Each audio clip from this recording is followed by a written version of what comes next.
I'd like to unpack Park Hyatt just as a strategy, just for a second, because it Yeah, feels like its own kind of vibe.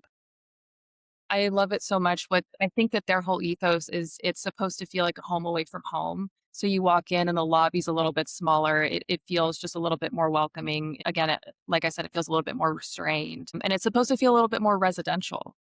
Mm, Whereas, like you said, a lot of other properties are supposed to feel a little bit more consistent. I think with Park Hyatt, like they want to feel a little bit more residential in the sense where if you go to Chicago, it feels a little bit more like Chicago. You go to Kyoto, it feels a little bit more like Kyoto and it might feel like a residential space within the context of that place. So it's not trying to be Kyoto in like the tourist sense, it's trying to be Kyoto in the residential sense.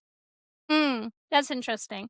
Belmond kinda has that vibe for me. I stayed at a Belmond in Myanmar for my wedding, honeymoon, and it was I mean, like, ever since, I'm like, Belmond is, like, to me, like, the pinnacle of hospitality, and they very much have that kind of it's like you're walking into someone's house, like, I mean, it might be Wes Anderson's house, or it might be, like, Sultan's house, but you feel like you're walking into somebody's house in terms of how, like, even just the way, like, the customer service feels that way.